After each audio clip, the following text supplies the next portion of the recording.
music, color, and excitement. Who doesn't enjoy a football game? That is, if you're one of the lucky ones who can get in.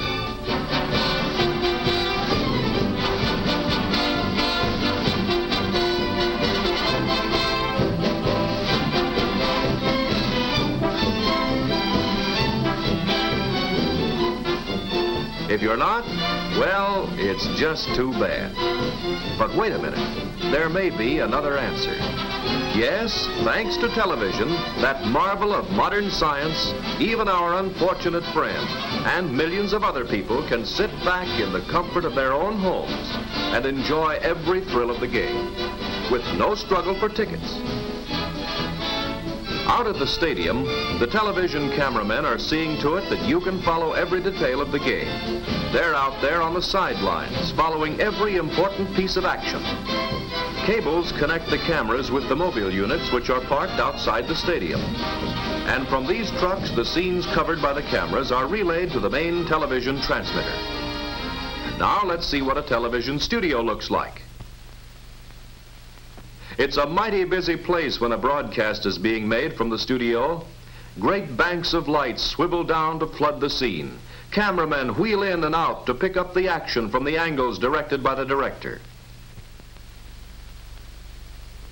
To keep the action continuous while the costumes are changed and while different sets are being readied, or to show an action which could not take place on a small stage, portions of some broadcasts are made by projecting prepared motion picture film right into a television camera. Using the same actors and identical sets, the motion pictures are made in advance. The electrician, the cameraman, the studio manager, and the actors are all controlled by the director. His job is to see that the broadcast proceeds smoothly and without breaks, because the picture on the television screen must be continuous. Camera 1, move in close on the girl. Television and motion pictures are alike because in both, a series of still pictures is flashed rapidly before your eyes, so rapidly that the memory of each picture lingers long enough so that it blends with the next picture and the object of the picture appears to move. And now let's see what makes a picture a picture. Look closely at this one. Closer still.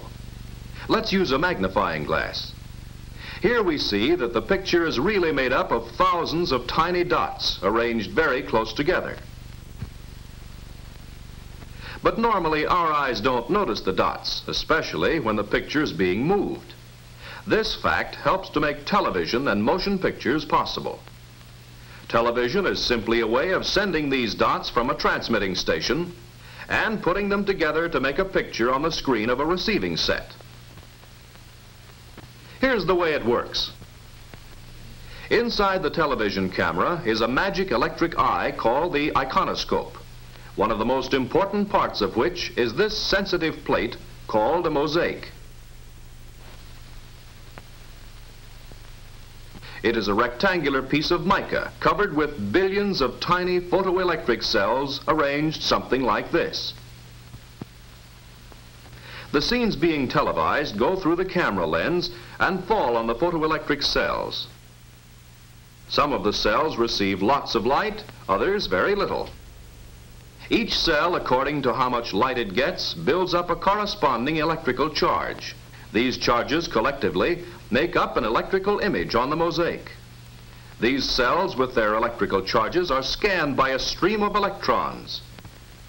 The scanning beam skips every other line and returns to scan the remainder of the picture, completing 30 pictures a second.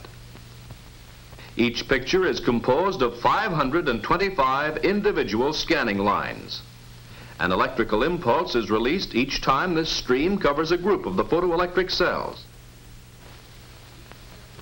Each separate impulse travels from the sensitive plate of the iconoscope in sequence over wires to the transmitting station, where it is then sent out into space to be picked up by aerials connected to television receivers.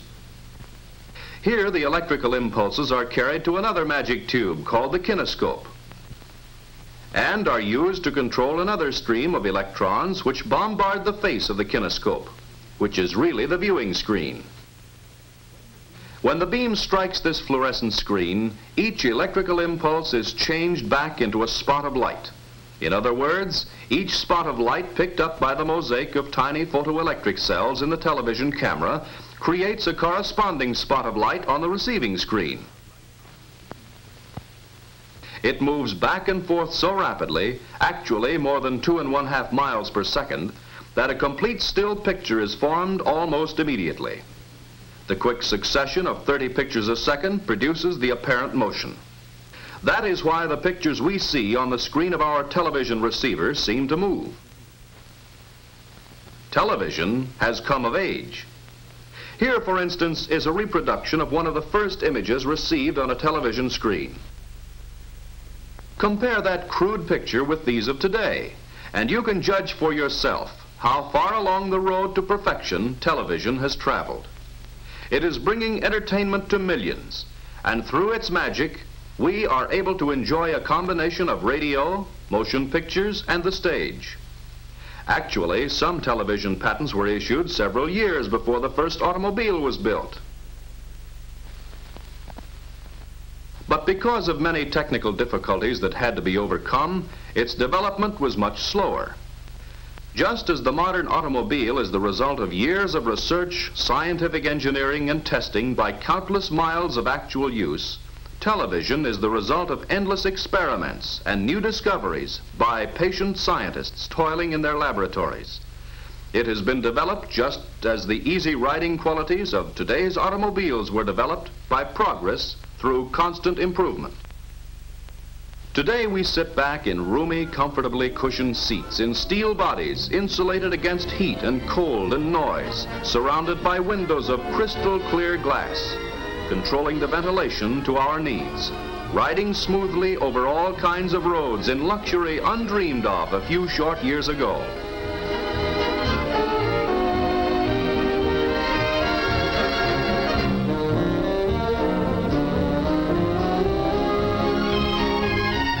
Of course, television isn't yet ready to perform miracles like this, but who knows what the future holds.